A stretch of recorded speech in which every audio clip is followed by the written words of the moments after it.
네, 다음 소식입니다. 우리나라 청년 고용률은 OECD 하위권에 머물고 있습니다. 임금이 높은 대기업으로 취업 지원이 몰리다 보니까 중소기업들은 인력난을 겪고 있는데요. 정부가 내년 청년 일자리 지원 사업 예산을 축소해서 중소기업 인력난이 더욱 심화될 거란 우려가 나오고 있습니다. 홍화경 기자가 살펴봤습니다.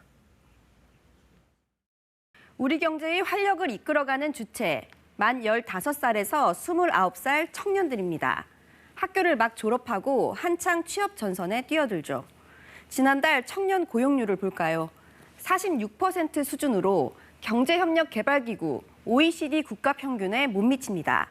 OECD는 그 이유를 대기업과 중소기업 간의 임금 격차가 너무 크다는 점을 꼽았는데요.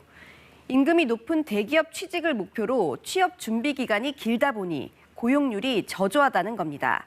이런 문제를 풀 청년 일자리 예산, 내년엔 어떻게 반영됐을까요?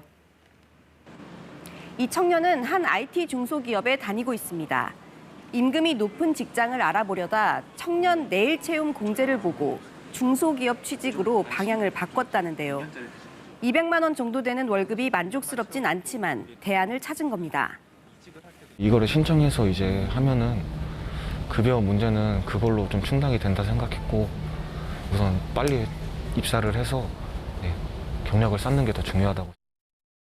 청년 내일 채움 공제는 중소기업에 다니는 청년이 일정액을 내면 정부와 기업이 추가로 지원해 목돈을 만들어주는 사업입니다. 만기가 되면 낸 돈의 4배 정도를 돌려주는데 2년에 1,200만 원, 5년에 3천만 원을 모을 수 있습니다. 일종의 중소기업 인력 유인책이죠. 5년 전부터 도입됐는데 청년들의 자산 형성을 도와주고 중소기업의 인력 확보를 돕습니다. 그런데 내년 예산안은 이 예산이 절반으로 깎였고 지원 대상자 규모도 올해의 4분의 1로 줄어듭니다. 정부가 실시한 청년 정책 평가에서 최우수 등급을 받았는데도 예산이 삭감돼 이해하기 어렵다는 반응이 많습니다. 기존의 제도의 성과를 봤을 때 좀 문제점이 있고 더 많은 청년 노동자가 이 제도 혜택을 받을 수 있게끔 하는 그런 고민들이 있어야 하는데 그런 고민들이 없었다는 점이 좀 아쉬운 점입니다. 여기에 출근길이 먼 산업단지에 근무하는 청년에게 주던 교통비 예산은 전액 삭감됐습니다.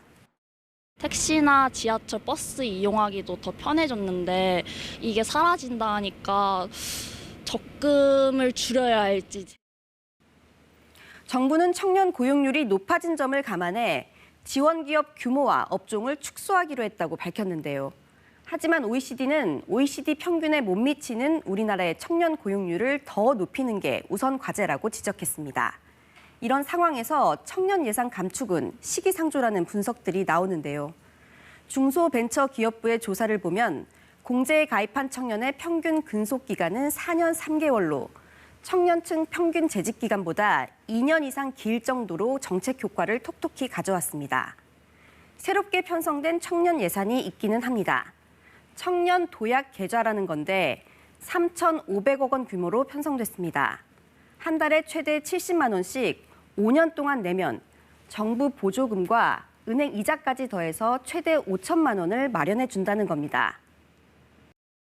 목돈 마련이란 취지는 기존 정책과 비슷하지만 지원 폭이 훨씬 줄어든 데다 중소기업만 해당되는 건 아니어서 중소기업의 인력난 해소라는 목적과는 거리가 있습니다. 정부는 직접 지원은 줄이는 대신 민간 중심의 일자리 창출을 확대하기 위해서 직업훈련 같은 인재 육성에 공을 들인다는 계획인데요. 청년 일자리 문제의 주요 원인이 대기업과 중소기업의 임금 격차에 있는 만큼 예산 축소로 발생할 중소기업 인력난을 어떻게 해결할지 대안이 필요하다고 전문가들은 지적하고 있습니다. KBS 뉴스 홍화경입니다.